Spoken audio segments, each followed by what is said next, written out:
par des commissions d'avancement, n'étant arrivé au palais que l'an dernier, le 1er juillet, donc il est normal qu'il passe par différentes commissions pour devenir sans doute lui aussi un jour un général 4 étoiles, le 3e général 4 étoiles du pays.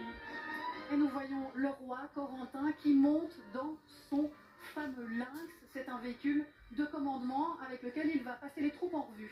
C'est un véhicule de commandement donc, qui a été beaucoup déployé, qui a rendu de fiers services à la défense, mais qui va être remplacé maintenant par le véhicule Falcon, qu'on va beaucoup voir dans ce défilé. Ici, il est adapté justement pour la revue des troupes.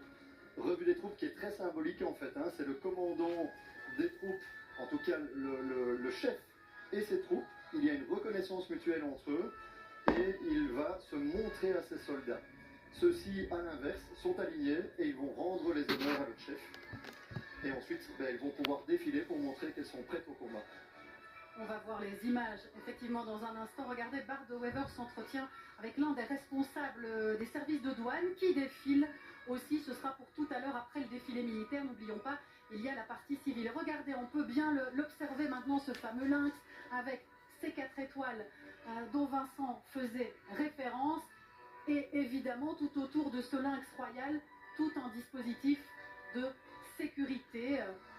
La famille royale est présente, de nombreuses personnalités politiques, et on l'a déjà vu avec Laurent Henrard, il y a tout un dispositif de sécurité exceptionnel. Le roi qui est rompu, finalement maintenant à cet exercice du passage en revue des troupes, c'est son 12e défilé en tant que chef des armées, en tant que roi, ici en Belgique, et il y aura un petit moment sans doute un peu particulier pour lui, puisque quand il passera devant l'école royale militaire, il y aura un élève Corentin qu'il connaît particulièrement bien.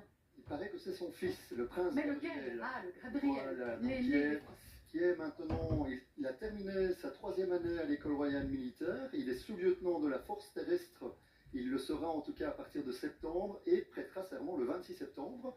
Et donc, il entre en Master 1 de l'école royale militaire. On ne manquera pas ce moment, surtout aussi quand on tribune, on sait à quel point la reine Mathilde est toujours très fière quand elle peut voir ses enfants ici défiler juste devant elle. Un mot peut-être aussi, Vincent, avec vous pour revenir sur cette prise de commandement, qui est un acte symbolique très fort. Ça s'est passé aujourd'hui au boulevard Albert II. Traditionnellement, ça se passait du côté du rond-point Schumann. Oui, en raison de travaux, mais il faut dire que le défilé n'a pas toujours eu lieu place des Palais non plus. Il y a parfois eu des défilés militaires à Ostende, à l'occasion d'anniversaire de la marine, des défilés au cinquantenaire, au Ezel, donc ça n'a pas toujours été place des Palais, mais c'est le cas cette année-ci. Et regardez. C'est la tradition. Premières images aussi des décollages corentins des différents aéronefs.